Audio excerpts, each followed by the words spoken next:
Então, boa noite a todos. Sejam bem-vindos aqui ao Centro Dom Bosco, né? A maioria dos que estão presentes eu já conheço, mas tem gente nova chegando, então espero não decepcioná-los, né? Sejam todos muito bem-vindos. É sempre uma alegria e uma honra muito grande sentar aqui nessa mesa para falar sobre qualquer tema, né? Na terça-feira, que é o dia nobre do Centro Dom Bosco. Mas antes de começarmos, então, eu gostaria de fazer uma oração inicial, pedindo do alto a ajuda necessária para que somente a verdade seja dita aqui, que eu seja livre de todo erro. Peço que me incluam nas intenções de vocês nesse sentido, que eu seja instrumento do Espírito Santo. Em nome do Pai, do Filho e do Espírito Santo. Amém. Amém. Inspirai, ó Senhor, as nossas ações e ajudai-nos a realizá-las, para que em vós comece e para vós termine tudo aquilo que fizermos, por Cristo Senhor nosso. Amém. Amém. Santa Maria, Mãe de Deus, rogai por nós. Vinde, Espírito Santo, enchei os corações dos vossos fiéis e acendei neles o fogo do vosso amor. Enviai o vosso Espírito, e tudo será criado, e renovareis a face da terra. Oremos. Ó Deus, que instruístes os corações dos vossos fiéis com a luz do Espírito Santo, fazei que apreciemos retamente todas as coisas segundo o mesmo Espírito e gozemos sempre de sua consolação. Cristo nosso Senhor nosso. Amém. Ave Maria, cheia de graça, o Senhor é convosco. Bendita sois vós entre as mulheres, e bendito é o fruto do vosso ventre, Jesus. Santa Maria, Mãe de Deus, rogai por nós, pecadores, agora e na hora de nossa morte. Amém. Santo Tomás de Aquino, São Pio X, São João Bosco, Nossa Senhora Auxiliadora. Em nome do Pai, do Filho e do Espírito Santo. Amém. Viva Cristo Rei! Viva! Salve Maria Santíssima! Salve! Viva nosso Pai São João Bosco! Viva! Então, renovo aqui as minhas boas-vindas, né, para essa palestra cujo título é A Existência de Deus em Santo Tomás de Aquino. Né, para quem, porventura, ainda não me conhece, isso aqui vai para o YouTube depois. Eu sou o professor Luciano Pires, sou professor de Física, católico, casado, pai de 3 filhos, membro do Centro Dom Bosco. E, nas palavras do Gustavo Corsão, né, eu não sou filósofo profissional, tá? A gente vai ensinando aquilo que Deus dá a graça de aprendermos um pouco antes dos outros, né? E aí a gente, por necessidade, vai compartilhando. É um pouco essa a ideia, né?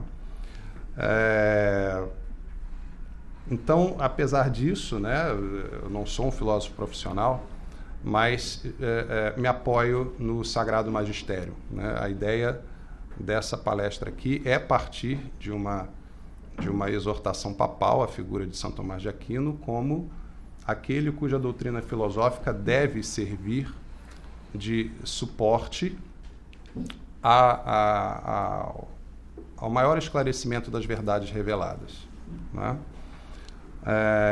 E por que eu estou aqui falando disso?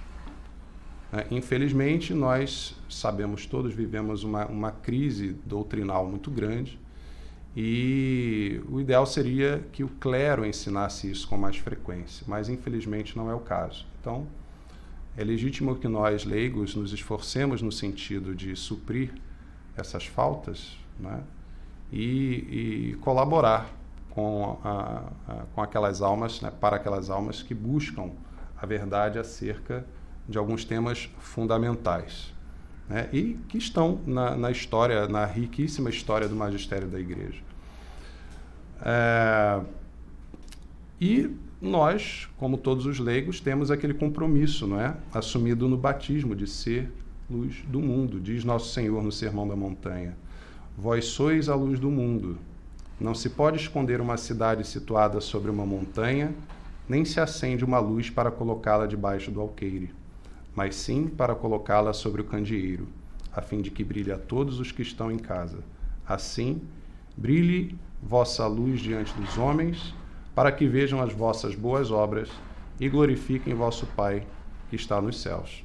Mateus 5, versículos de 14 a 16. Então, que Deus me ajude aqui a honrar essa promessa batismal, né?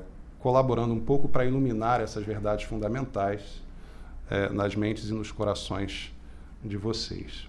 Bom, eu começo falando da importância do tema, né? Por que é importante nós falarmos da existência de Deus? A existência de Deus aqui no sentido de as provas da existência de Deus, né? Há uma opinião muito difundida de que a existência de Deus é um objeto de crença pessoal, é algo subjetivo, né? Fora do alcance da pura razão, por assim dizer, né? Da luz natural da razão apenas, o que não é verdade.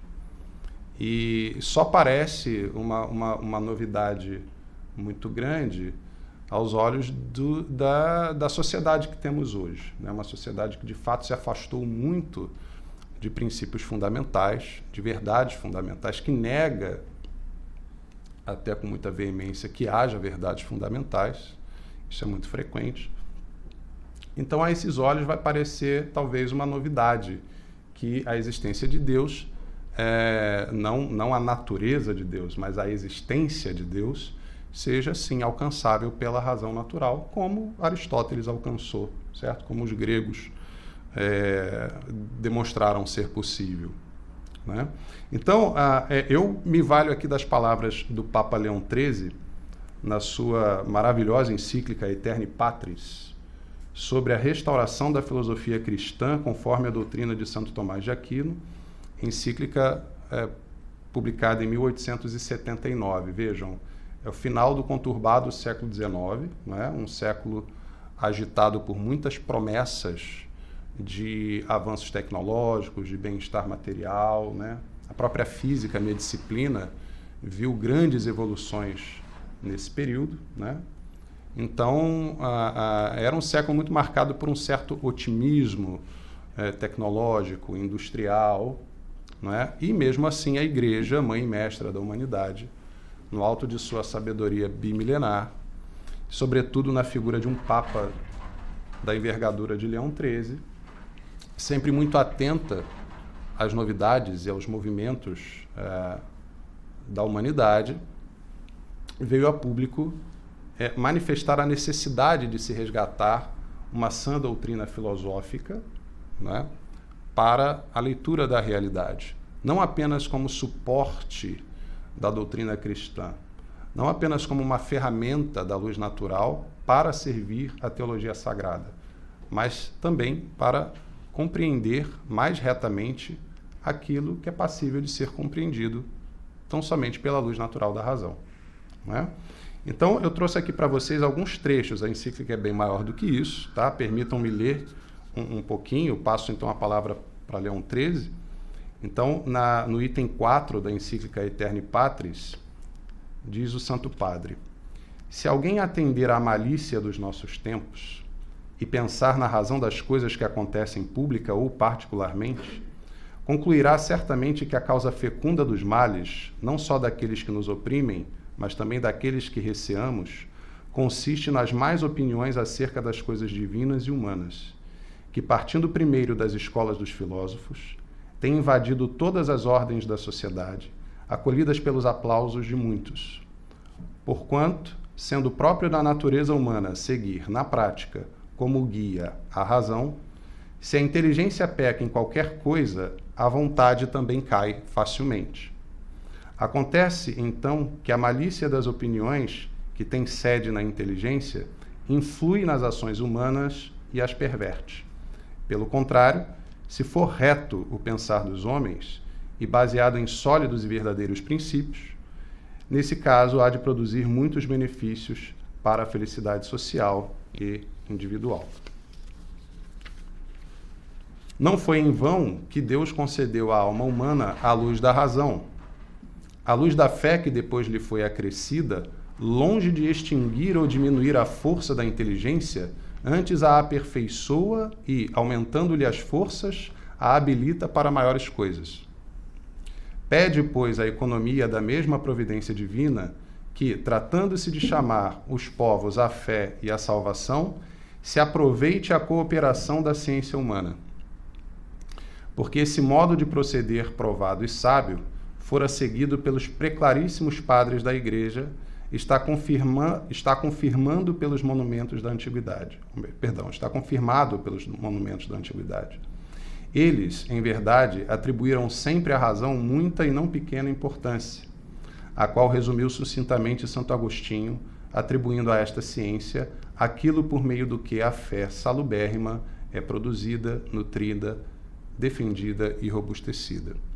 Então vejam, muito ao contrário de uma opinião muitíssimo difundida, a fé não obstrui a razão, antes a eleva. Então nós temos uma luz natural, a luz da razão, que nos permite conhecer muitas coisas. O próprio Santo Agostinho, o seu processo de conversão é exemplo disso. Foi uma conversão sempre dita como intelectual. Ele que já era um grande filósofo, um grande retórico, quando se converteu, quando adquiriu a luz sobrenatural da fé, a sua inteligência turbinou. Porque você acende uma segunda lâmpada. Você consegue enxergar ainda mais fundo e ainda mais longe do que já enxergava. Porque é um modo de participação do intelecto divino em nós. Certo? Então, aqueles que têm a inclinação ao pensamento, ao reto pensar, não é?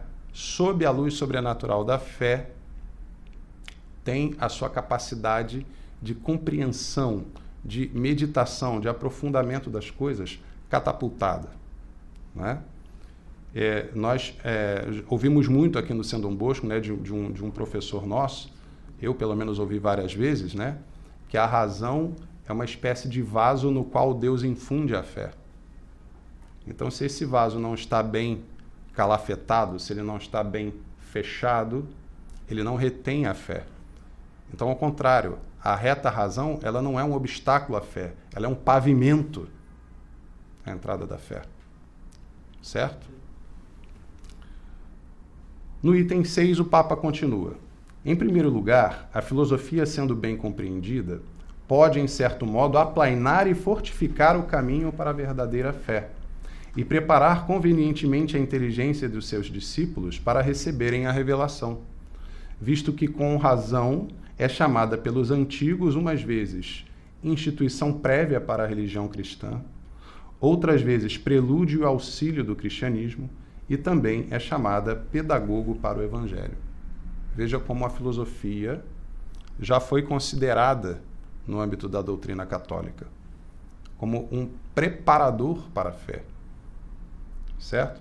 Mesmo os filósofos pagãos tinham a clareza de que não é possível ser filósofo de verdade se você é beberrão, por exemplo, ou se você é incontinente sexual, porque isso é viver sob a tormenta das paixões, E a verdade não vai se revelar na sua integridade àquele que tem a alma turvada por essa movimentação incessante, Então, mesmo um pagão é capaz de alcançar que a verdade, nas suas maiores altitudes, ela não é alcançável à alma desordenada.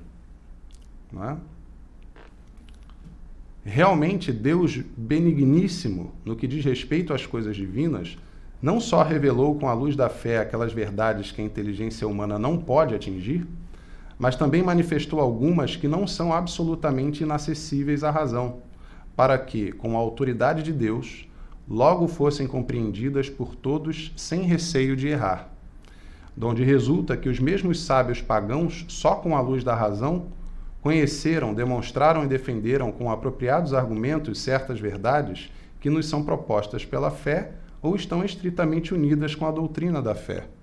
Abre aspas.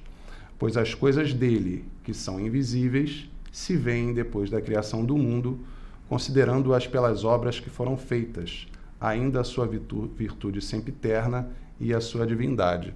São Paulo na Epístola aos Romanos. E os gentios que, não têm lei mostram, todavia, a obra da lei escrita em seus corações, também na Epístola a Romanos. É muito conveniente que essas verdades conhecidas, mesmo pelos sábios pagãos, sejam convertidas em proveito e utilidade da doutrina revelada, a fim de se demonstrar que a sabedoria humana e os próprios testemunhos dos adversários prestam a homenagem à fé cristã. Então, para quem tem fé e para quem já tem alguma caminhada no estudo da doutrina, da história da igreja, né, não parece haver muitas dúvidas de que a emergência da filosofia grega é um sinal da providência divina. É uma preparação para a plenitude dos tempos. Não é? Costuma-se dizer que ali, na plenitude dos tempos, houve a confluência de Atenas, de Roma e de Jerusalém. Não é? Então, o povo escolhido, que teve a benesse de receber algumas coisas reveladas diretamente por Deus, algumas dessas coisas, como veremos aqui, os gregos alcançaram pelo esforço da luz da razão. Claro, as verdades reveladas contêm coisas que são inalcançáveis à razão humana, que excedem a nossa capacidade. Mas há outras que, com um esforço notável, podem sim ser alcançadas, né? Portanto, o grande e excelente fruto que, em primeiro lugar, colhemos da razão humana é demonstrar que Deus existe. Porque, pela grandeza da imagem e da criatura, pode chegar-se, sem dúvida, ao Criador delas. Livro da Sabedoria 5:5. Depois, mostra-nos que em Deus se reúnem singularmente todas as perfeições, sobressaindo sua infinita sabedoria, a qual nada pode ocultar-se, e sua suprema justiça, que de nenhum mau afeto pode ser eivada, e que por isso Deus não só é verdadeiro, mas é a própria verdade, que não pode enganar-se nem enganar-nos, donde evidentemente se deduz que a razão humana presta à palavra de Deus pleníssima fé e autoridade. E aqui eu encerro a citação à encíclica Aeterni Patris, e nesse último parágrafo, de certo modo, o Santo Padre resume as vias de Santo Tomás. Quando ele fala de Deus como não apenas verdadeiro, mas sendo a própria verdade, né, ele aqui está antecipando um pouquinho a quarta via de Santo Tomás, da demonstração da existência de Deus, que é a via dos graus de perfeição na natureza. Já veremos isso, né? E também ele apresenta o esquema geral das demonstrações de Santo Tomás, que são as demonstrações a posteriori, quer dizer, que partem da experiência sensível, que parte dos efeitos para demonstrar a existência da causa. Tá? As demonstrações de São Tomás de Aquino são a posteriori. Veremos, inclusive, que ele oferece uma certa resistência ao chamado argumento ontológico de Santo Anselmo, não é? Porque este não partia da experiência sensível, partia do conceito de Deus. Já veremos isso também, né? E antes que eu avance, eu tenho aqui sobre a mesa algumas obras que foram usadas nesse estudo, né? Aqui embaixo, naturalmente, as obras do próprio Santo Tomás, a Suma contra os Gentios, né? A Suma contra os Gentios foi escrita e concluída antes da Suma Teológica. Ela tinha um propósito interessante, que era a peleja com os muçulmanos na Península Ibérica reconquistada, né? Então, foi mantida a presença de muitos muçulmanos na península já recristianizada, em processo de recristianização, né? E os muçulmanos, ali havia muitos filósofos, havia gente de altíssimo gabarito, né? Então, as discussões doutrinais, elas eram sérias, assim, eram muito honestas, né? Então, Santo Tomás de Aquino escreveu a Suma contra os Gentios no sentido de contrapor a doutrina cristã nos seus detalhes, ali suportada pela filosofia natural grega, né? A ideia era justamente resistir aos erros colocados, ou iluminar os erros colocados pelos muçulmanos naquela realidade. Então, era uma catequese de alto nível, coloquemos assim, né? A Suma Teológica, que aqui eu trouxe apenas a primeira parte, e aqui São Tomás não dedica muito espaço a falar da demonstração da existência de Deus. Na Suma contra os Gentios ele foi mais extenso. Aqui na Suma Teológica, ele, logo na segunda questão, né, salvo engano, ele trata disso e trata isso com relativa brevidade, né? Ele apresenta, inclusive, as 5 vias de modo muito resumido, certo? E também me valho aqui de uma obra que aqui no Centro Dom Bosco nós temos à venda também, que é o Elementos de Filosofia, de Dom Tiago Sinibaldi, dos nossos irmãos lá de Florianópolis, do Instituto Santo Agostinho, né? Esse aqui é o volume 3 de Antropologia e Teodiceia. Então, aqui também estão ótimos comentários sobre as 5 vias, né? E toda essa parte sobre até os preâmbulos sobre se a existência de Deus é demonstrável, que tipo de demonstração requer a existência de Deus, e por aí vai, né? Muito bem, então comecemos a falar da existência de Deus. Veja, nós somos católicos, então para nós, presume-se, é absolutamente dispensável uma prova racional da existência de Deus. Nós temos a fé, nós cremos em Deus, ponto final, né? E se nós nos valermos apenas da revelação, nós temos passagens das Escrituras tais como estas aqui. Moisés disse a Deus: quando eu for para junto dos israelitas e lhes disser que o Deus de seus pais me enviou a eles, que lhes responderei se me perguntarem qual é o seu nome? Deus respondeu a Moisés: eu sou aquele que sou. E ajuntou: eis como responderás aos israelitas: aquele que se chama Eu Sou, envia-me junto de vós. Esse é o livro do Êxodo, capítulo 3, versículos 13 a 14. Né?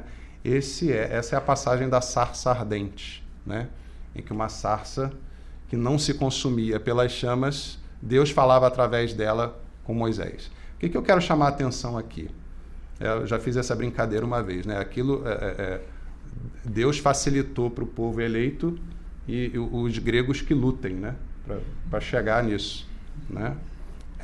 Se Aristóteles conseguiu alcançar que Deus seria o próprio ser subsistente, aqui Deus entrega de bandeja para o povo eleito: eu sou aquele que sou.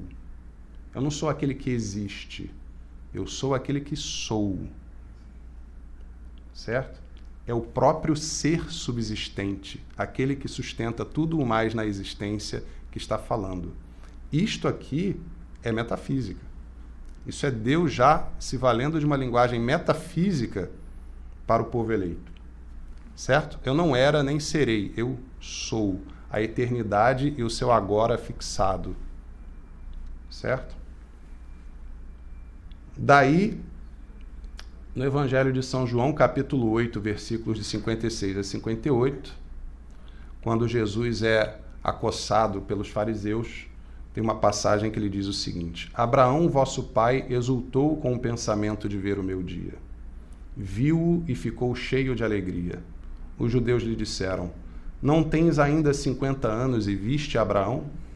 Respondeu-lhe Jesus: em verdade vos digo, antes que Abraão fosse, eu sou. Só Deus pode dizer de si mesmo: eu sou.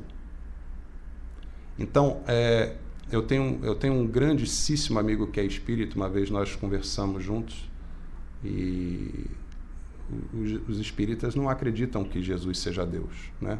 E uma pergunta que ele me fez: bom, mas onde é que está na Bíblia que Jesus se apresentava como Deus? Está aqui. Mas tem que saber metafísica.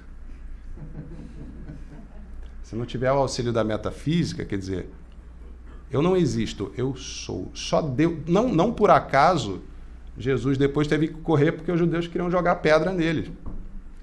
Porque era uma blasfêmia, eles entendiam como uma blasfêmia. Como assim? Quem falou assim, falou com Moisés lá na sarça ardente. Esse cara está se passando por Deus. Só Deus pode dizer de si mesmo: eu sou, o próprio ser subsistente. Não é? Então, por isso que, apesar de falarmos da existência de Deus, ou de que Deus existe, mais apropriadamente seria dizer que Deus é. Deus é. E a compreensão disso é uma coisa que quem ainda não a tem vai adquiri-la aos poucos. Tá?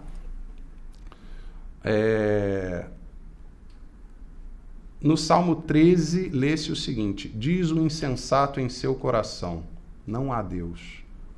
Corromperam-se os homens, sua conduta é abominável, não há um só que faça o bem. Veja, as Escrituras, então, associando a crença de que Deus não existe com insensatez. Não com falta de fé, mas com insensatez. Né?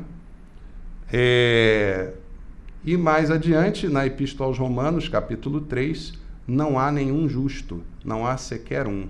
Não há um só que tenha inteligência, um só que busque a Deus. Veja, São Paulo coloca a busca de Deus como uma questão de inteligência, não como uma questão de fé. Tá certo? Então, nós já encontramos na revelação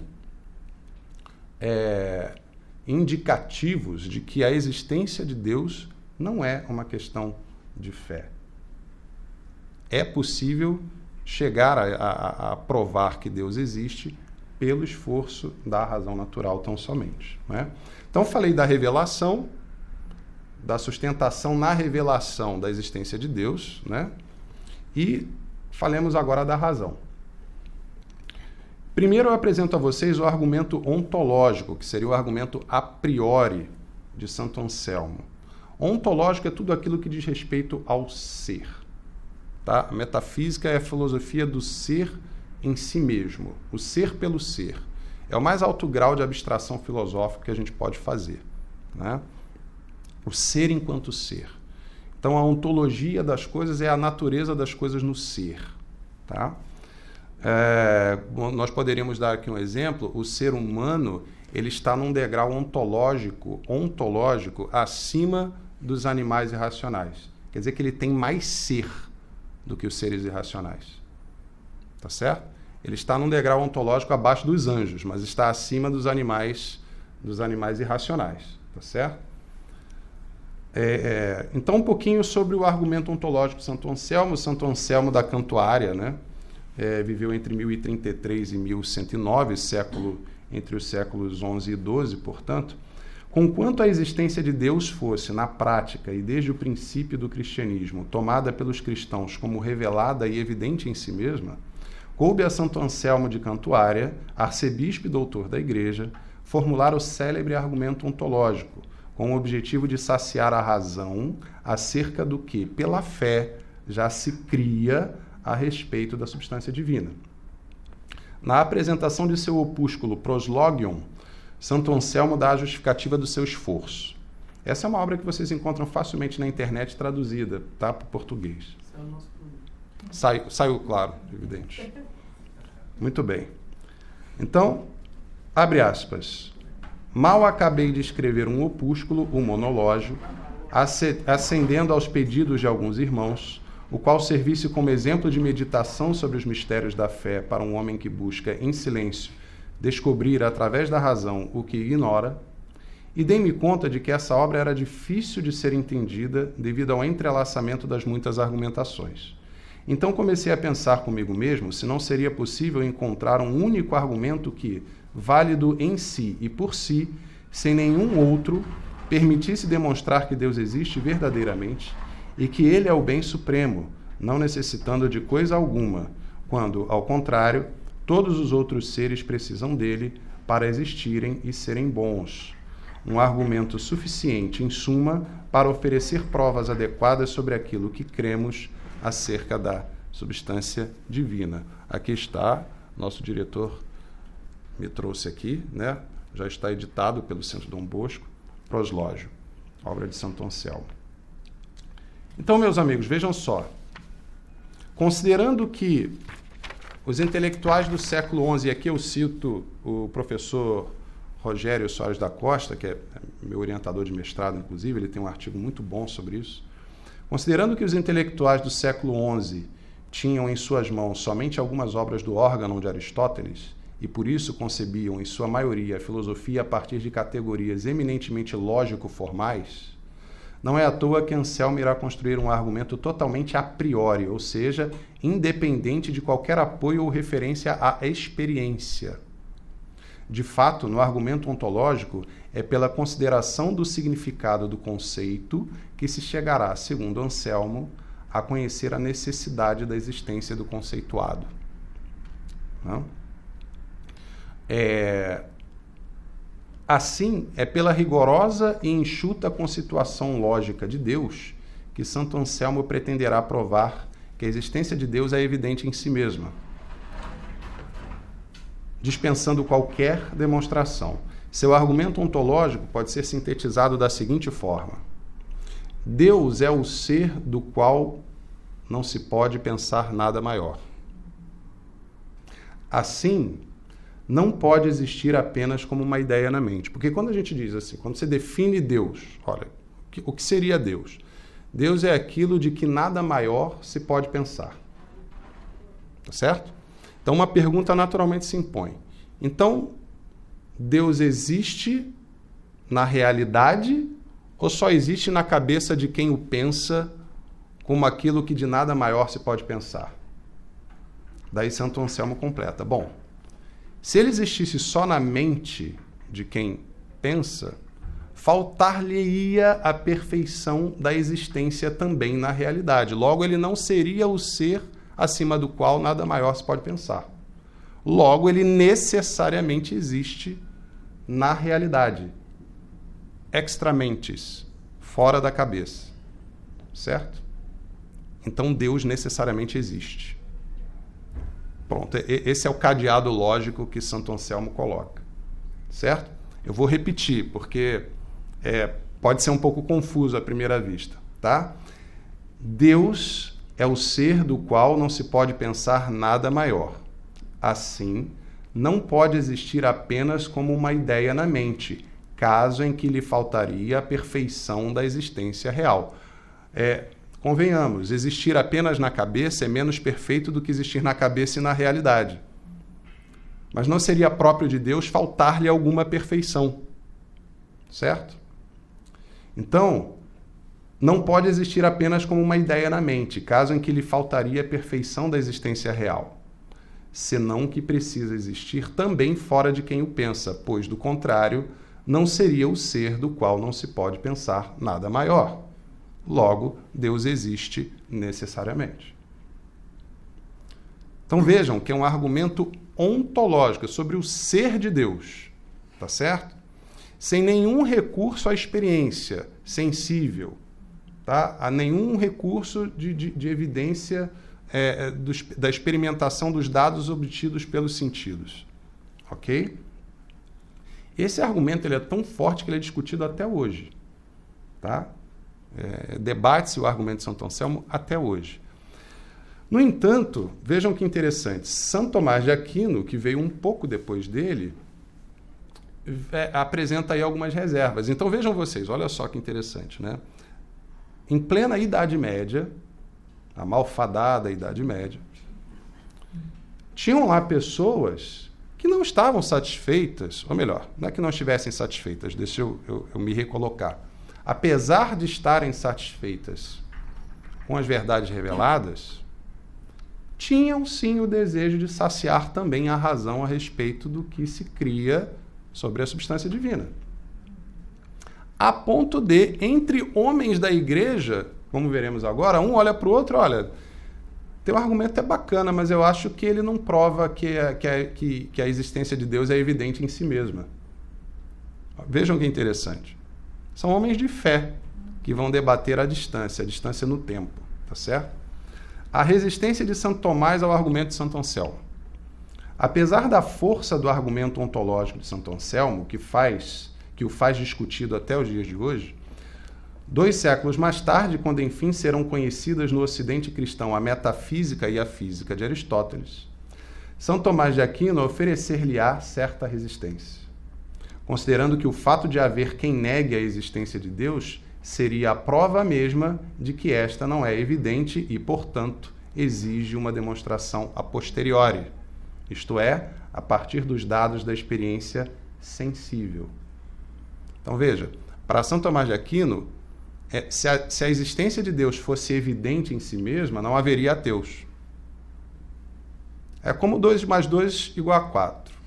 Quem nega isso, a pessoa tem algum problema mental, né? Você não vai atribuir sanidade mental a alguém que negue que 2 mais 2, claro, já na plena idade da razão, que negue que 2 mais 2 é igual a 4.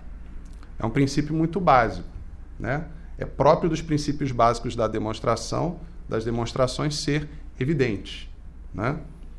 No entanto, há quem negue que Deus exista, né? Não se pode negar um princípio de demonstração que seja evidente em si mesmo. Logo, conclui São Tomás de Aquino, a existência de Deus não é evidente em si mesma, ela precisa ser demonstrada. Veja que ele não está discordando da expressão, né? Poderíamos desdobrar um pouco mais aqui. Santo Anselmo diz, então, que a expressão Deus existe, ela tem que ser verdadeira, porque o existir é um predicado de Deus necessariamente. Que Deus seria aquele único ser cuja essência inclui necessariamente a existência. Tá certo? Esse copo, ele existe, mas poderia não existir. Mas se Deus existe, ele tem que ter na essência dele a existência. Ele não pode não existir. Tá certo? Deus seria o único cuja essência inclui a existência. A essência desse copo não inclui a existência dele. Saber o que é um copo não implica que ele exista necessariamente. Tá? Mas Deus, o conceito de Deus implica que ele exista, necessariamente. Senão ele não seria o ser acima do qual nada de maior se poderia pensar.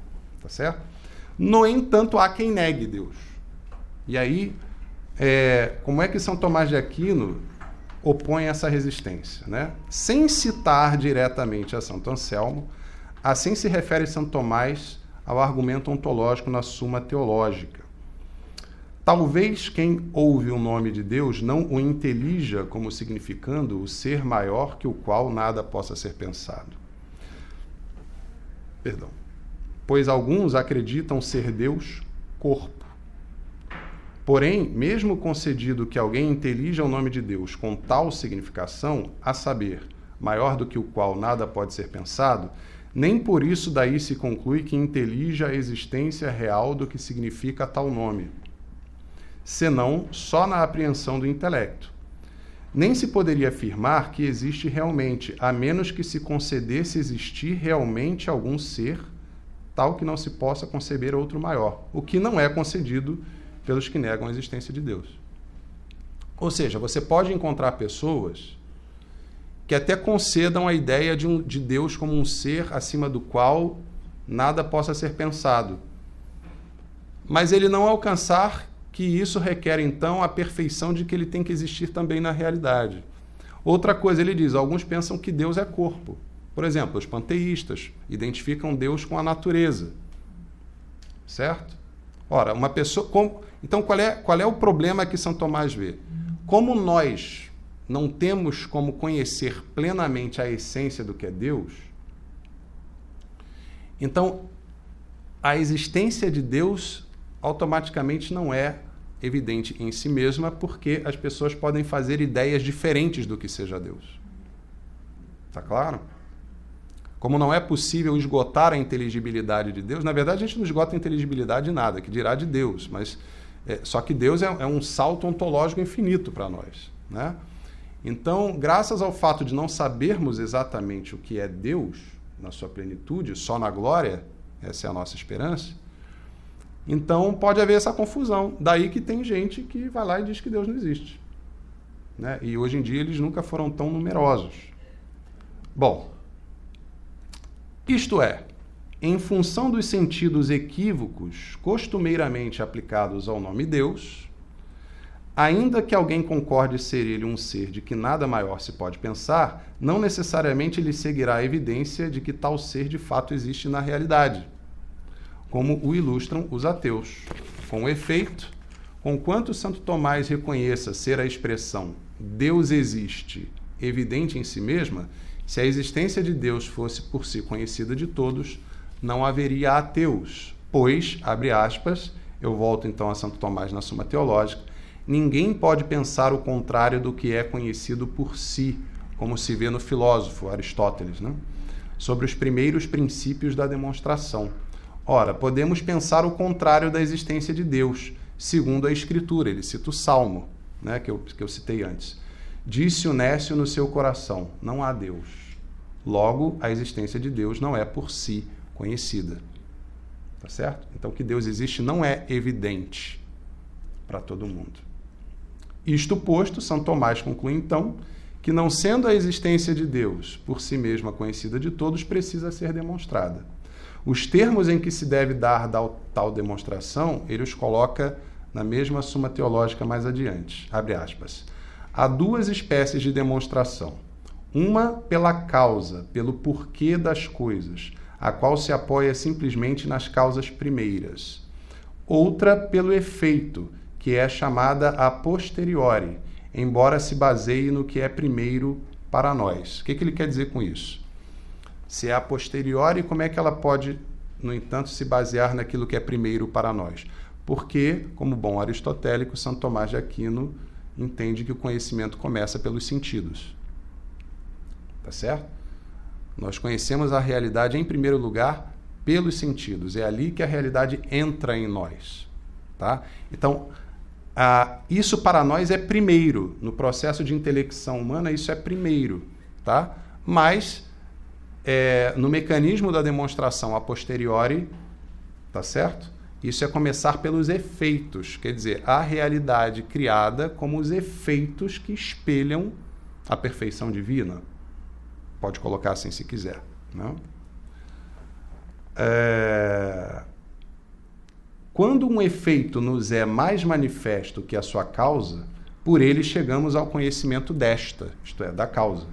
Ora, podemos demonstrar a existência da causa própria de um efeito, sempre que este nos é mais conhecido que aquela, quer dizer, sempre que os efeitos são mais conhecidos que a causa.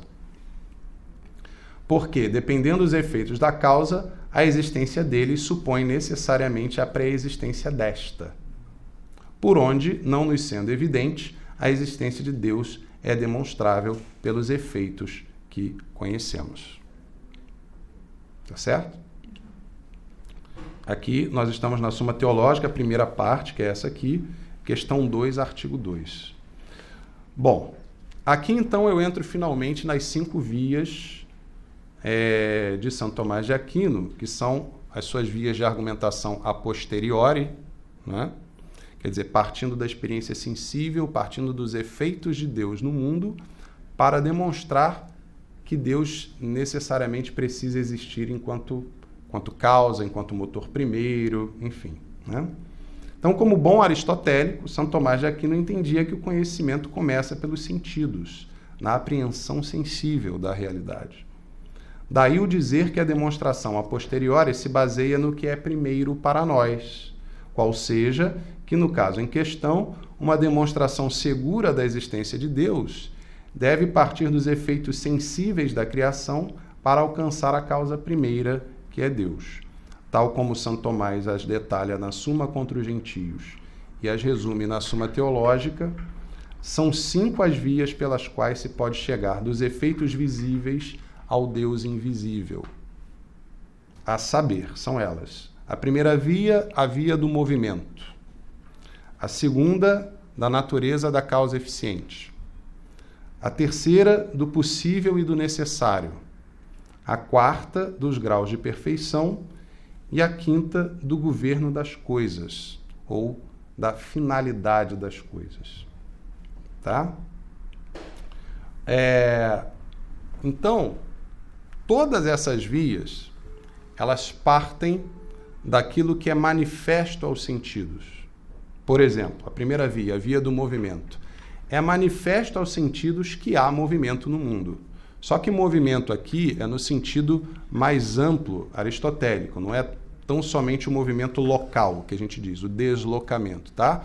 Então, meu copo estava aqui, eu desloco ele para cá, isso é chamado movimento local, na metafísica tradicional. Mas o movimento para Aristóteles, e São Tomás de Aquino o segue, é algo mais amplo. A definição de movimento que Santo Tomás de Aquino apresenta é a transição da potência ao ato. Tá certo? Transição da potência ao ato. Já eu explico o que é isso. Eu queria só me valer aqui das palavras de Dom Tiago Sinibaldi, né? Eu abri a palestra com a encíclica Aeterni Patris, né, do final do século XIX, e essa publicação ela ensejou todo um reavivamento do tomismo na igreja, né? E a obra de Dom Tiago Sinibaldi é um dos efeitos desse reavivamento. Então, aqui na Teodiceia, quando ele vai falar da demonstração da existência de Deus, né, ele comentando a obra de São Tomás, é bem interessante porque ele coloca, vejam só, espécies de argumentos para a demonstração da existência de Deus. A existência de Deus demonstra-se a posteriori, como nos ensina São Tomás. Ora, os argumentos que demonstram a posteriori a existência de Deus são de 3 espécies: metafísicos, físicos e morais. Os metafísicos baseiam-se na própria natureza das coisas. Os físicos, na ordem que existe no mundo. Daí o termo cosmologia, tá certo? Cosmologia pode ser entendido como um sinônimo para física, tá? A ordem no mundo. Os metafísicos baseiam-se na própria natureza das coisas, os físicos na ordem que existe no mundo e, em particular, nas operações dos agentes irracionais, isso é muito importante, e os morais, na existência da lei moral e no consenso de todos os povos. As 5 vias de São Tomás de Aquino não entram no tipo de argumentação moral, tá? As 5 vias estão compreendidas, as 4 primeiras estão compreendidas como demonstrações metafísicas e a última como demonstração física, tá? Como nós veremos. Então, vamos à primeira via. A primeira via é a via do movimento, né? Os argumentos metafísicos em favor da existência de Deus baseiam-se em que, se no mundo existe um movimento ou mudança, deve existir um motor imóvel. Tá? Isso aqui é a primeira via. O que quer dizer isso? Vamos lá. Primeiro vamos entender o que é a transição da potência ao ato. Ali nós temos uma parede branca. Ela poderia ser vermelha? Fisicamente falando? Sim. Poderia, né? Então ela tem potência para ser vermelha. Mas ela ainda não é vermelha, correto? Então ela ainda não é vermelha em ato.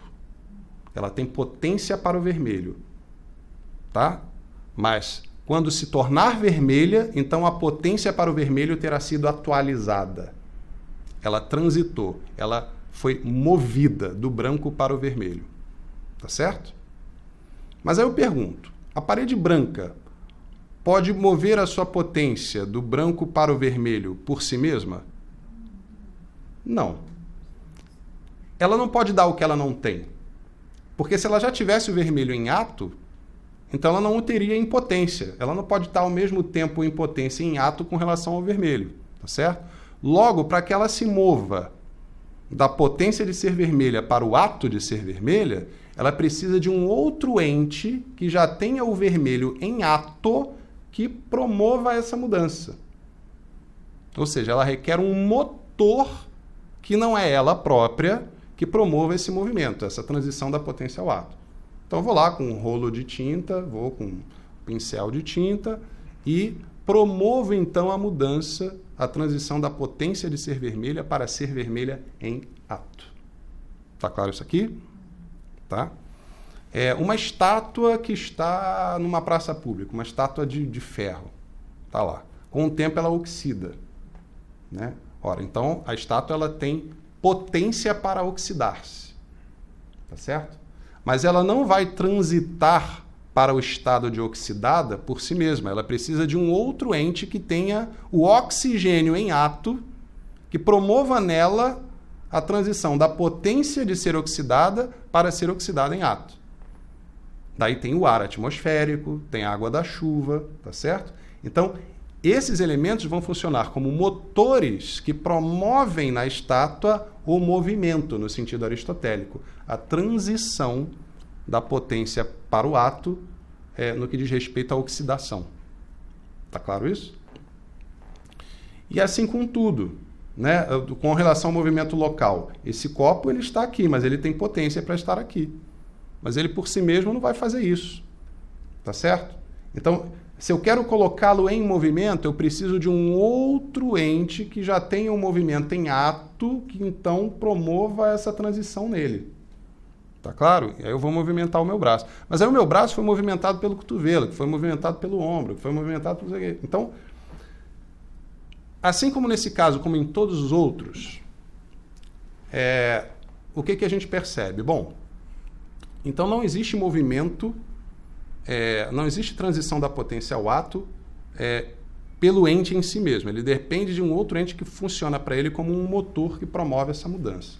Ora, mas aquele motor que vem antes dele, que já tem aquela qualidade em ato, por sua vez, em algum momento não a teve em ato.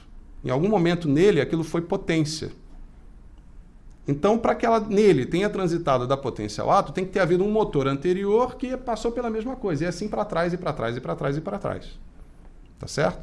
Então, é manifesto que no mundo há movimento. As pessoas envelhecem, as frutas apodrecem, essa parede aí vai descascar se ninguém fizer nada, certo? As folhas caem das árvores, né? Enfim, as coisas se deterioram, os cabelos caem da cabeça, né? Então, é manifesto que há movimento no mundo. E nada que é movido o senão por um motor que promove essa mudança. E assim para trás, e para trás, e para trás. Então, uma pergunta se impõe. Essa sequência de motores, ela é finita ou ela é infinita? Né? É uma pergunta razoável. Né? Se você considerar que ela é infinita, vamos considerar isso. Qual é o problema? O problema é que você não terá um motor primeiro. Se você não tem um primeiro, não tem um segundo e não tem os demais. Tá certo?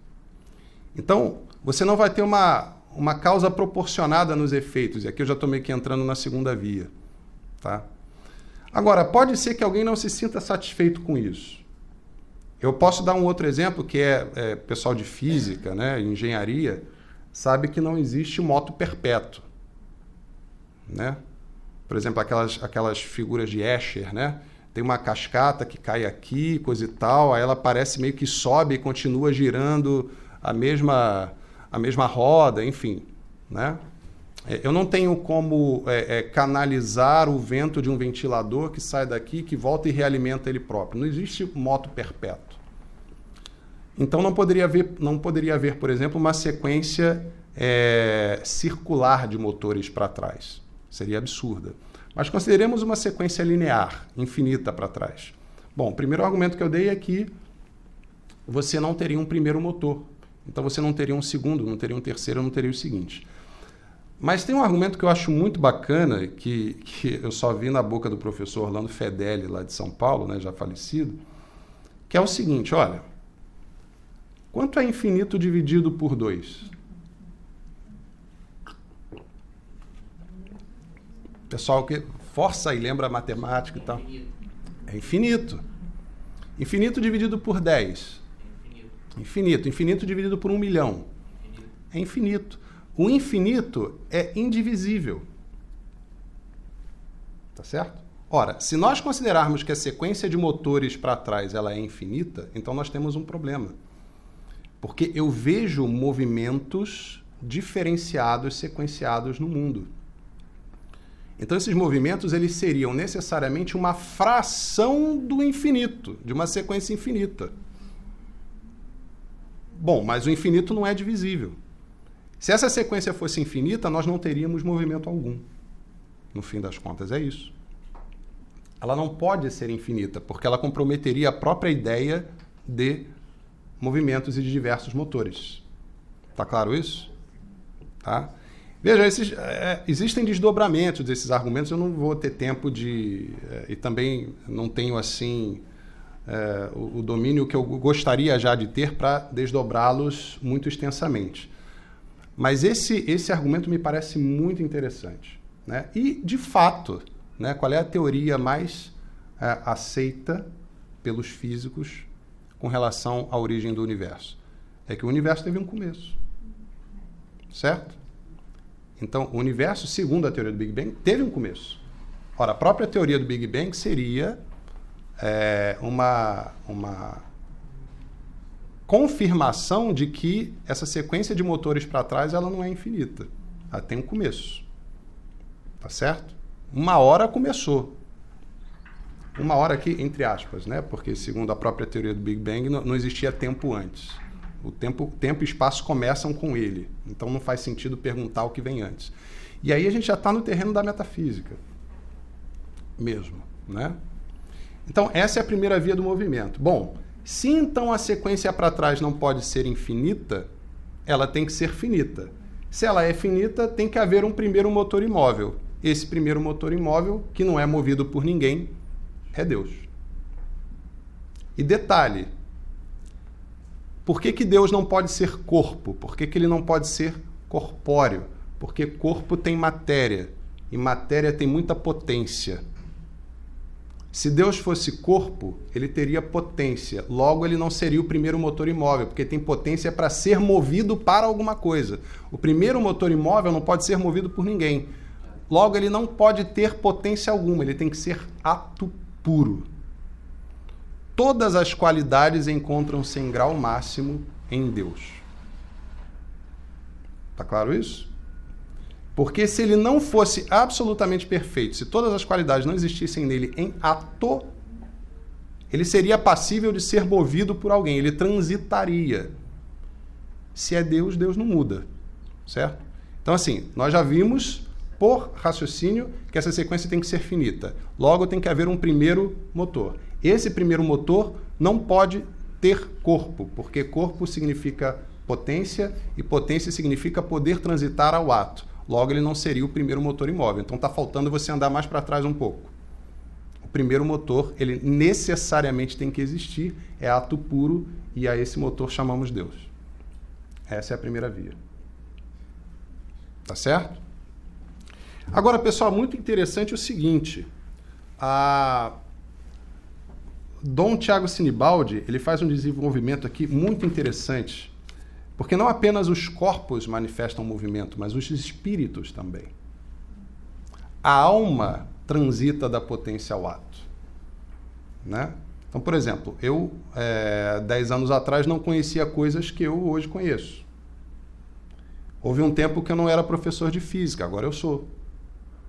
Então, quando eu não era professor de física, eu tinha potência para ser professor de física. Mas uma vez que me tornei, eu já não tenho mais potência, porque eu já o sou em ato.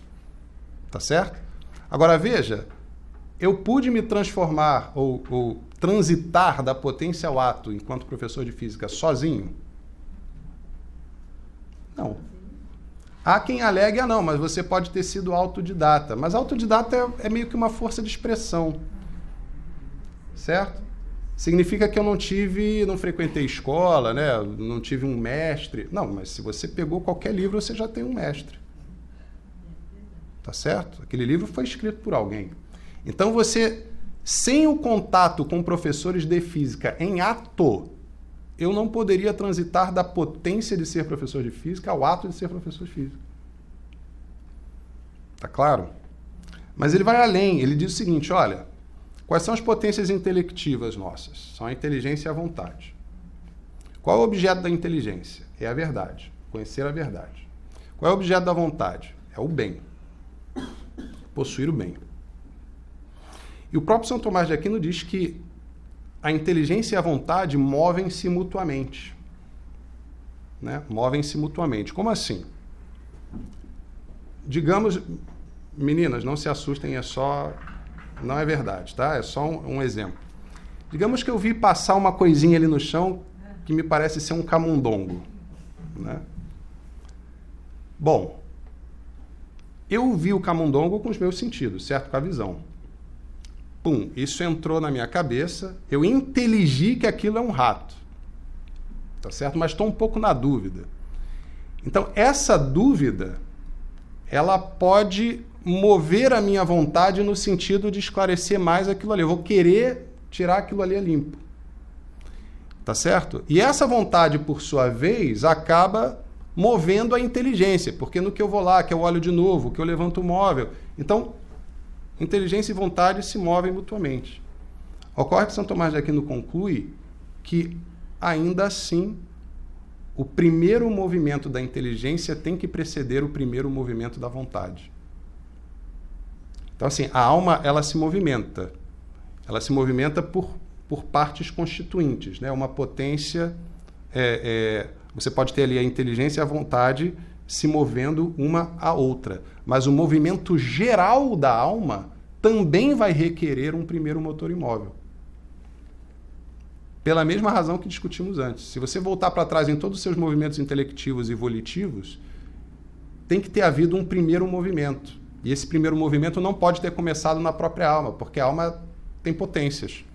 Eu preciso do primeiro motor imóvel como ato puro, movimentando a minha alma.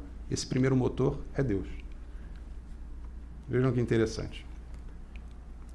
Então, também, acima da inteligência e da vontade de seus objetos, é necessário haver um motor primeiro imóvel que ponha em movimento as nossas faculdades. Tá certo? Bom, isso foi, então, a primeira via. A segunda via, como eu disse, é a via da natureza da causa eficiente, né? Que aqui, Dom Tiago Sinibaldi vai colocar assim: se existem causas segundas, deve existir a causa primeira. Aqui é uma via que passa mais pelos entes passíveis de geração e corrupção. Por exemplo, eu sou filho dos meus pais, certo? Então, nesse sentido metafísico, os meus pais são a causa e eu sou o efeito. Tá certo? Em relação a mim, meus pais são uma causa necessária, né? Se eles não tivessem se conhecido e tudo mais, eu não estaria aqui. Mas os meus pais, por sua vez, são efeitos dos meus avós. E assim para trás, e assim para trás, e assim para trás. E assim com as galinhas, e com os pintos, e com os gatos, e com as plantas. Tá certo? Então, todo efeito é resultado de uma causa. Então, você vai voltando para trás, para trás, e para trás, e para trás, e para trás, e de novo a gente se coloca aquela pergunta: essa sequência pode ser infinita?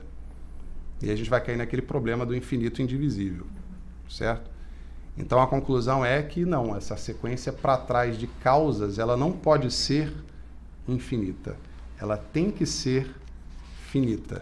Então, é preciso que haja uma primeira causa incausada, aquela que não é causada por nenhuma causa anterior.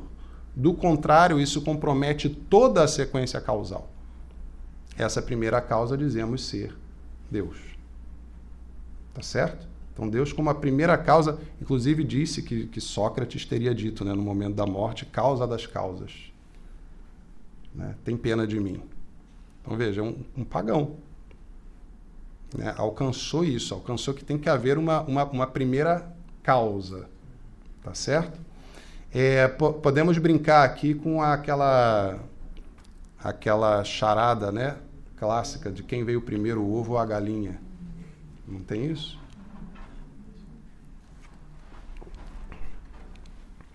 E aí depende se você é católico ou se você é evolucionista, né? A resposta que você vai dar.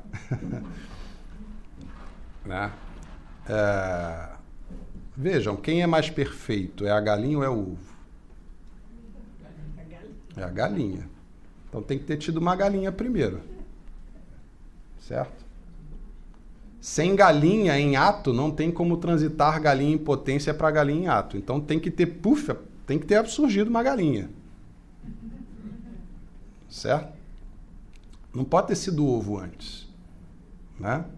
Então você tem que ter, uma galinha em ato para poder promover galinhas em potência. Ficou engraçado isso. Mas enfim.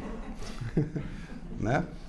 Inclusive é interessante porque na biologia tem artigo na revista Nature, que é uma revista muito prestigiada, salvo engano, já de 1987, sobre a dita Eva mitocondrial. Não sei se vocês já ouviram falar disso. Que já há um entendimento científico de que toda a humanidade descendeu de uma única mulher. Tá certo? Aí o pessoal brinca, chama de Eva mitocondrial. Não, mas é só uma força de expressão, certo? Não quer dizer que a gente acredite que houve uma Eva e tal. Né? E parece que há também o correlato do Adão. Acho que é só uma questão de tempo para eles descobrirem, assim, parece que ainda há um descasamento temporal nas pesquisas, que eles não teriam vivido ao mesmo tempo. A gente dá mais um pouquinho de tempo e... Assim como aconteceu com o Big Bang, acho que eles vão chegar lá. Então, mas existem. Depois, quem quiser pesquisar, Eva mitocondrial, revista Nature, Mitochondrial Eva, vocês vão encontrar lá. Tá? Eve, né? Eve, em inglês é Eve. Muito bem. Então, essa é a segunda via, a via da natureza da causa eficiente. Então, nós enxergamos no mundo que há causas e há efeitos, né? E essa sequência não pode ser infinita, então tem que haver uma primeira causa encausada, essa causa seria Deus. A terceira via é a via do possível e do necessário, né?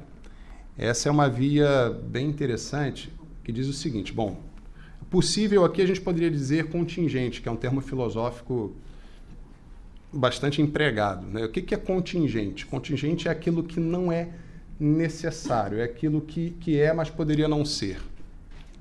Tá? Esse copo é contingente, eu sou contingente, essa mesa é contingente, né? Todos nós aqui somos contingentes. Nós existimos, mas poderíamos, sei lá, acontecesse alguma coisa aí no meio do caminho e a gente não existia, tá certo? Então, tudo no mundo que a gente vê é contingente. Certo? As árvores nascem e depois morrem, as pessoas nascem e morrem, né?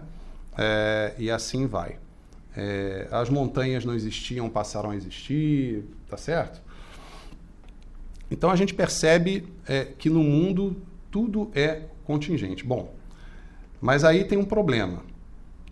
Se não houver se tudo no mundo sempre tiver sido contingente, quer dizer, se tudo que existe no mundo existe agora, mas um dia não existiu e um dia deixará de existir, então se você volta para trás, terá havido um momento em que nada existiu. Porque tudo é contingente. Ora, mas se assim fosse, até hoje nada existiria, porque do nada nada sai. Então, tem que haver um ser absolutamente necessário, tá certo? Que traga à existência os seres contingentes. Eu acho que essa é a via talvez mais profunda metafisicamente. Tá? Ou seja, não pode haver na natureza, na realidade, não pode haver apenas entes contingentes.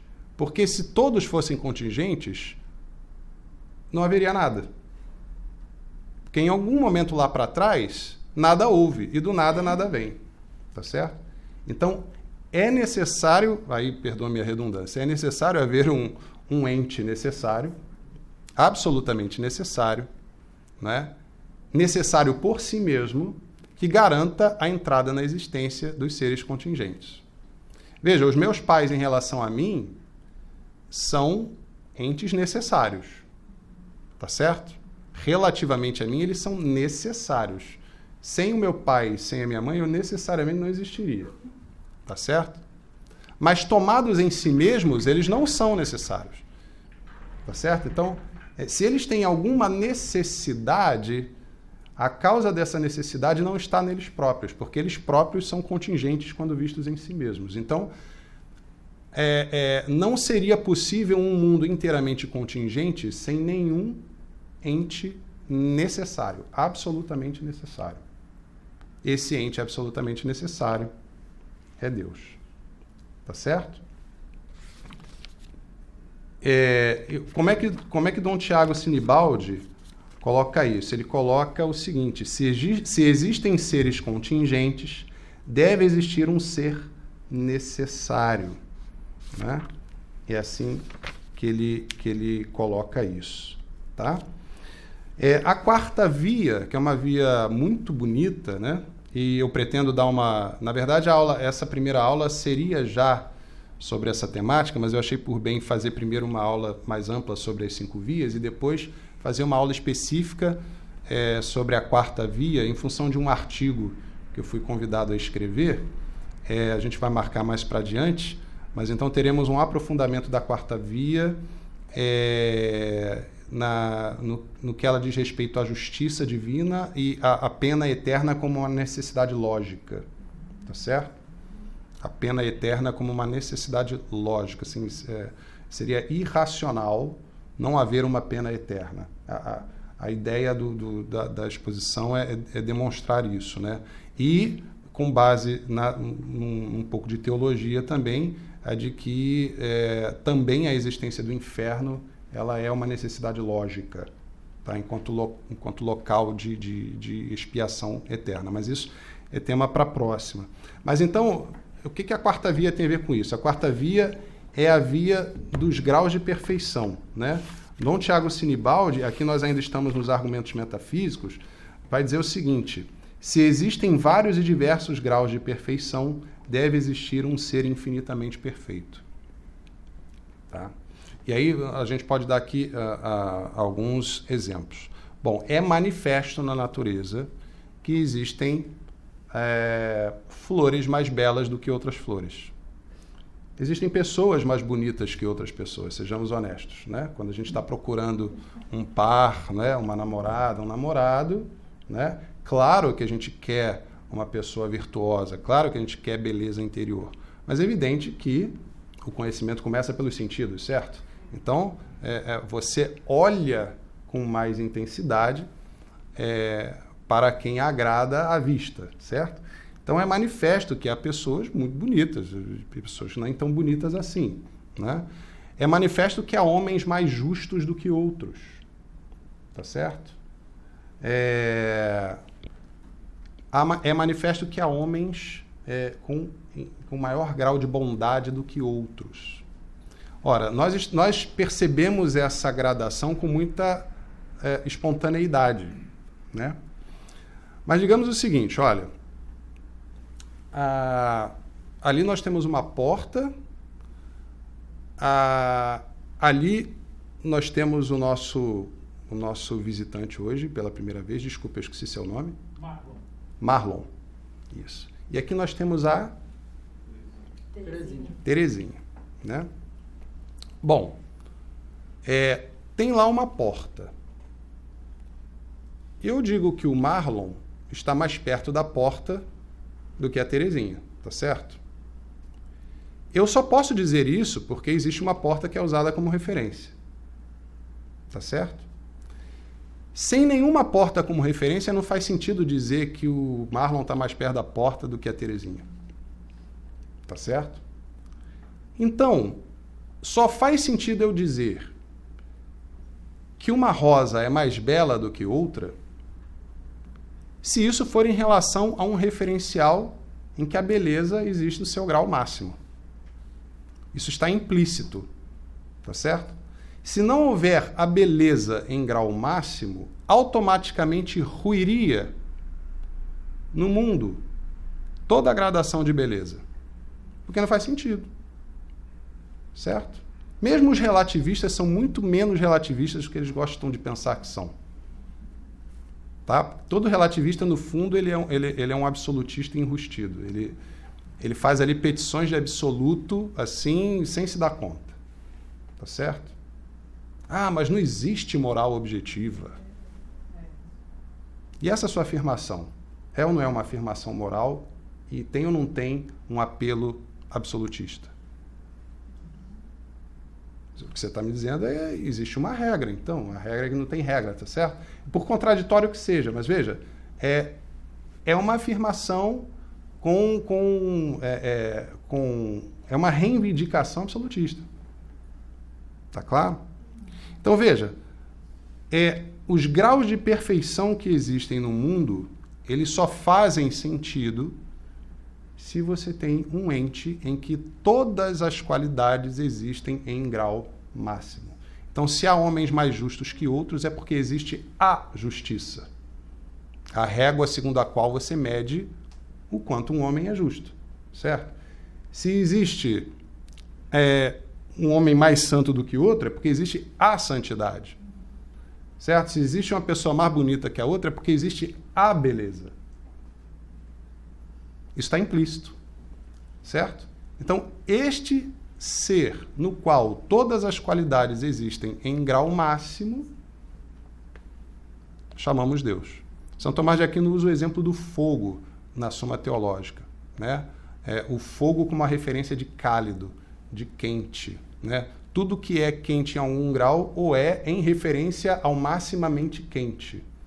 Então, tudo que tem alguma qualidade, tem essa qualidade num grau de participação daquilo que tem aquela qualidade em grau máximo.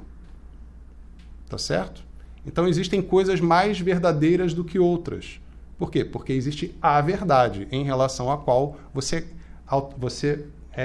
estabelece a gradação, né? Ou reconhece a gradação do mais e do menos verdadeiro. Logo, existe um ente em que essas qualidades estão em grau máximo, né? Em ato puro, lembra disso? Lembra? Então, Deus não pode ser apenas verdadeiro, ele tem que ser a própria verdade. Por quê? Porque ele não pode transitar, senão ele não seria Deus, ele não seria o primeiro motor. Tá certo? Ele não pode ser mais verdadeiro do que ele já é. Ele não pode ser mais belo do que ele já é. Ele não pode amar mais do que ele já ama. Certo? Tudo nele é em grau máximo, é ato puro. Então é dali, é desse referencial de maximamente ser, né, de máximo ser, que é Deus, que se graduam as perfeições no mundo. Isso está implícito. Essa é a quarta via. Tá certo? Então, se há, como diz aqui, retomando Dom Tiago Sinibaldi, se existem vários e diversos graus de perfeição, deve existir um ser infinitamente perfeito. Tá claro isso? Essa foi a quarta via. E a quinta via é a via do governo das coisas, né? E se as 4 primeiras estão dentro dos argumentos metafísicos, né, Dom Tiago Sinibaldi vai classificar, pela classificação dele, então a quinta via, veremos, ela cai nos argumentos físicos. Os argumentos físicos baseiam-se em que, se existe uma ordem maravilhosa no mundo e nas operações dos agentes irracionais, deve existir um ordenador infinitamente sábio e poderoso. Aqui eu faço questão de ler porque eu achei realmente uma exposição muito, muito interessante. Veja o que diz Dom Tiago. Uma ordem maravilhosa e constante existe entre as muitas e diversas substâncias que compõem o universo.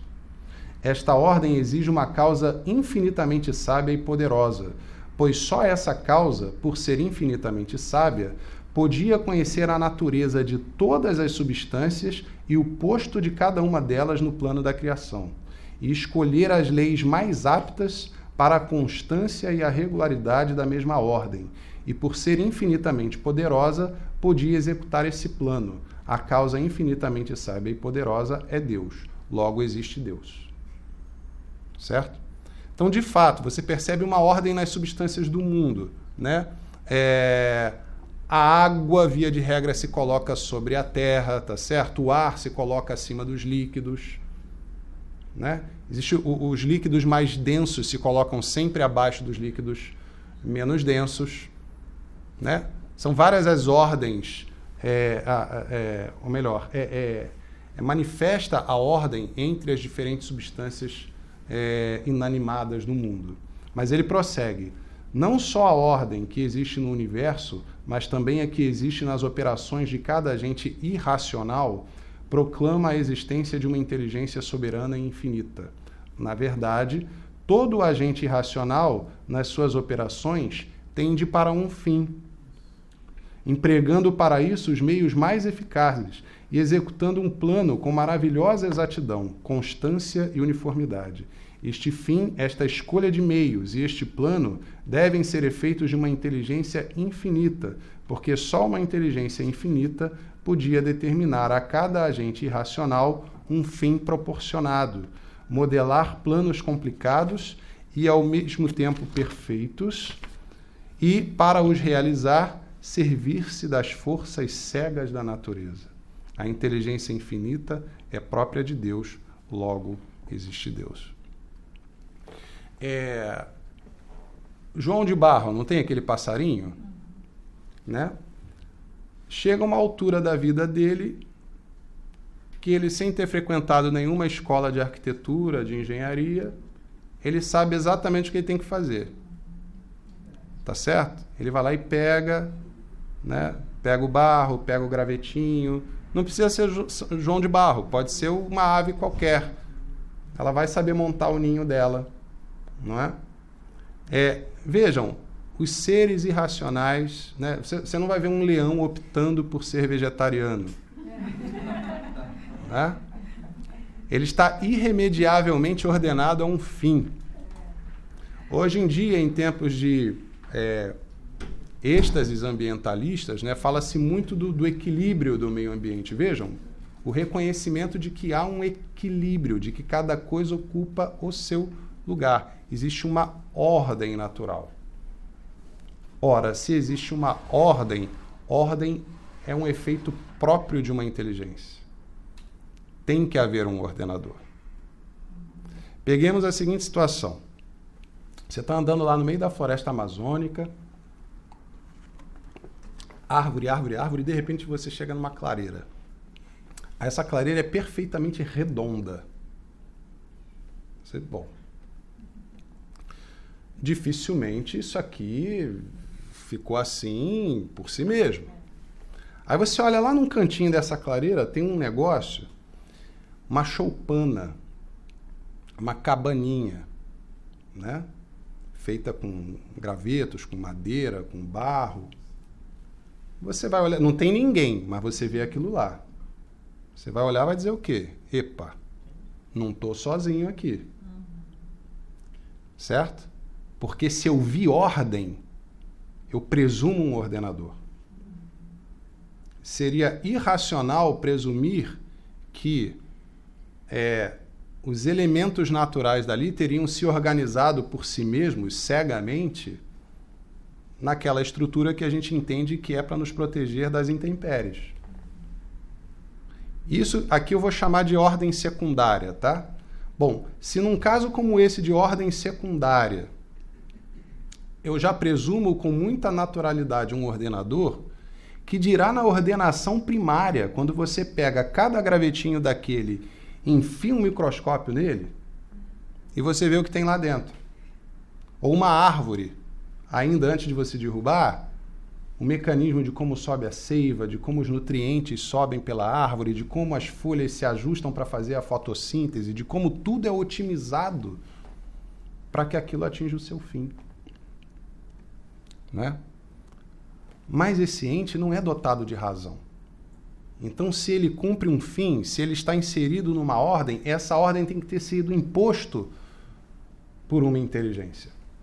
Certo? Então, como é que nós tão facilmente presumimos um ordenador diante de um caso que eu chamo aqui de ordenação secundária, como o caso da cabana?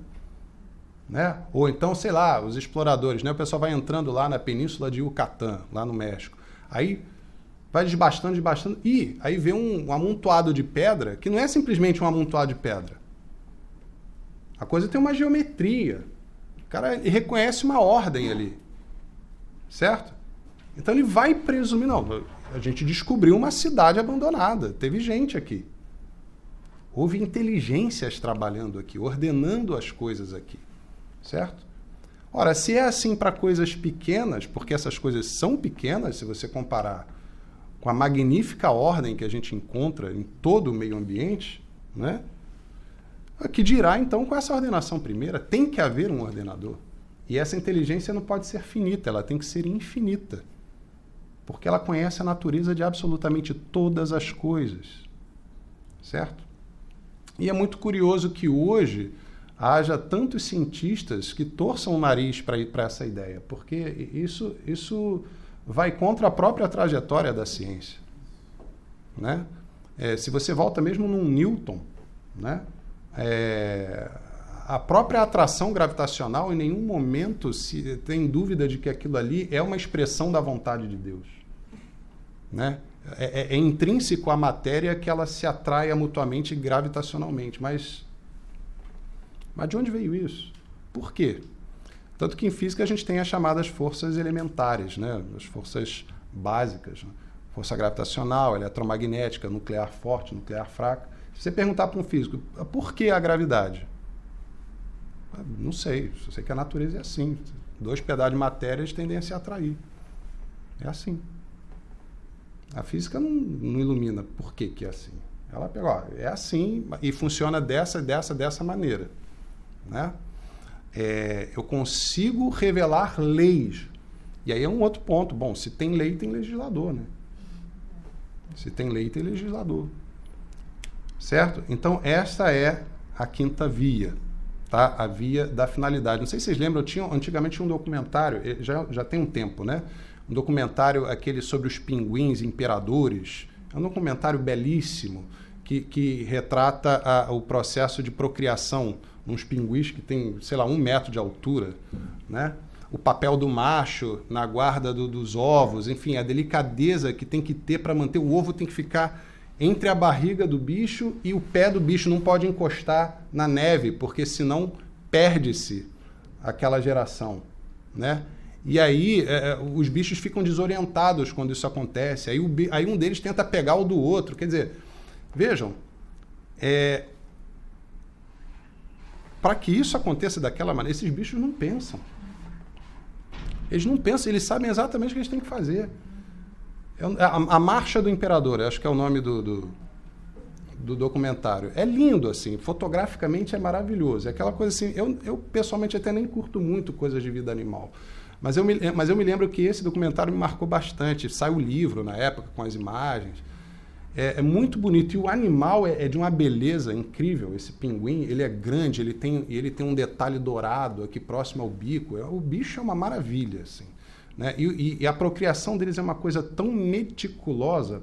Para ter um ovo dura não sei quanto tempo. Essa é uma dedicação tremenda do casal em torno daquele ovo, sabe? E eles não pensam. E eles se reconhecem, tem uma multidão, e aí o pai sabe exatamente quem é a mãe sabe exatamente quem é o pai. Como é que eles sabem disso? Eles não têm capacidade abstrativa.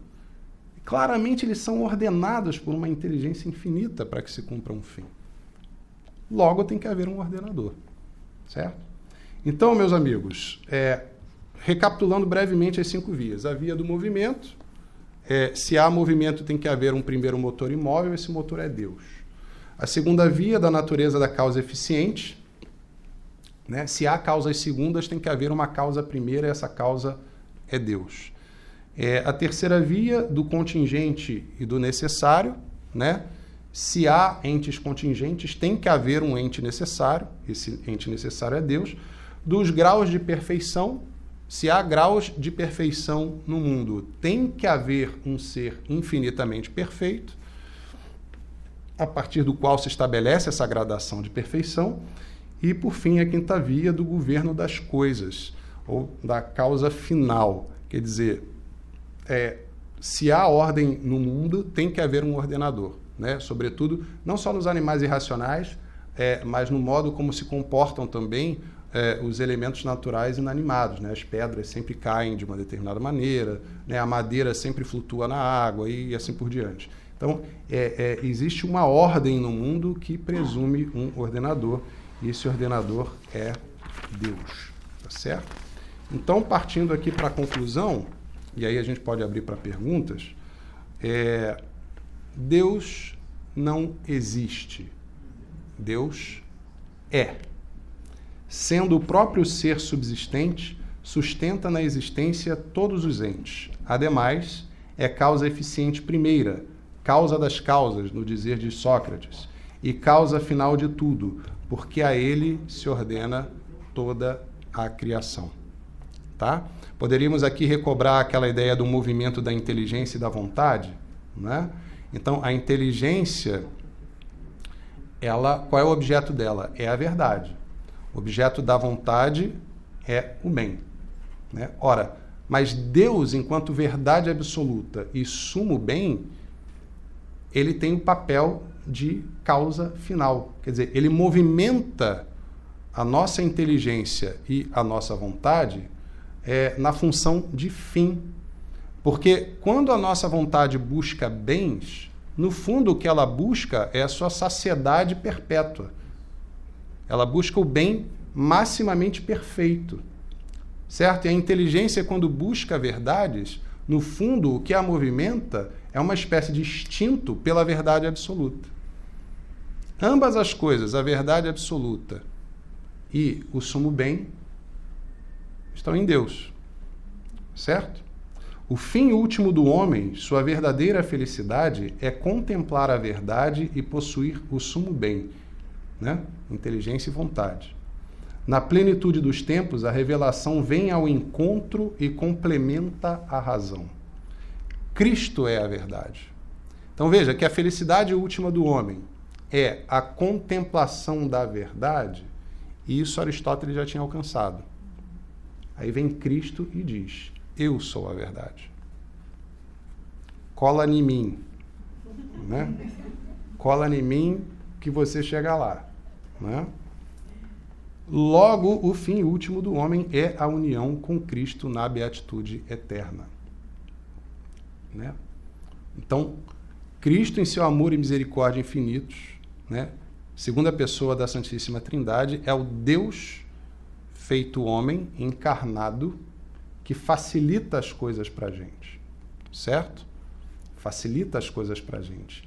É imitando a Cristo nas suas virtudes em grau máximo, em grau perfeitíssimo, é que eu posso alcançar a santidade e a felicidade que, no fundo, todo mundo almeja. Todo viciado em pornografia, todo viciado em drogas, todo assassino, facínora, todo ladrão, todo bandido, todas essas pessoas, no fundo, almejam um sumo bem.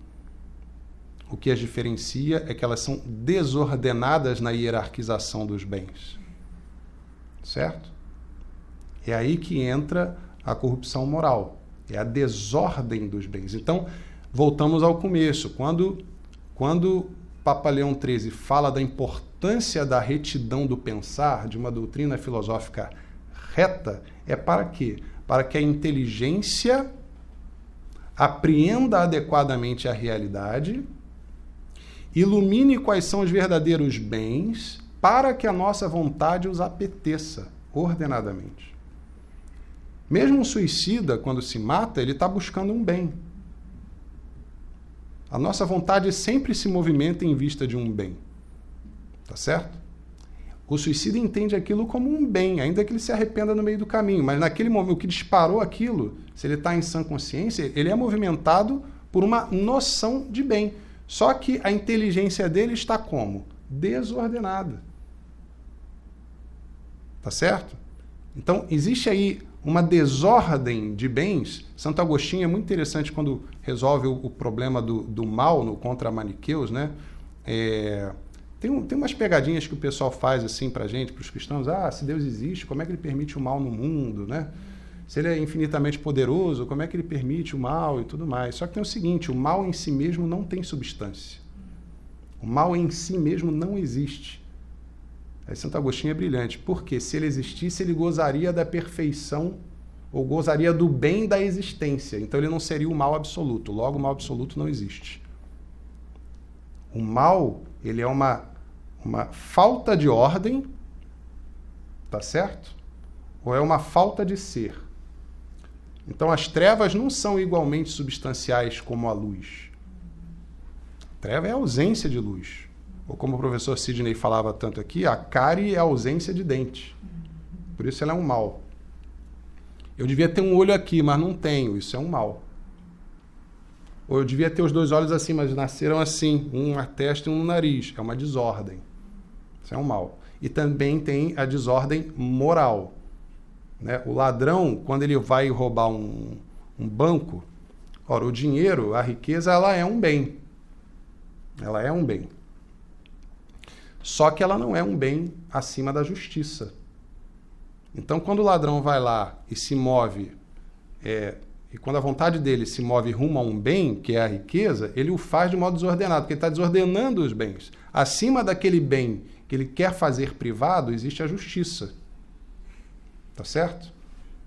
Daí nós temos o mal. Então, mesmo Santo Agostinho diz, olha, nem o demônio é em si mesmo mal, enquanto criatura, porque Deus olhou a criação e viu que era bom. Tudo que ele fez é bom. Ora, o demônio é criatura. Logo, enquanto tal, ele não é mal. A maldade do demônio é, do ponto de vista moral, ele é absolutamente mal. Tá certo? Mas não enquanto criatura, mas em função das decisões que ele tomou. Tá certo?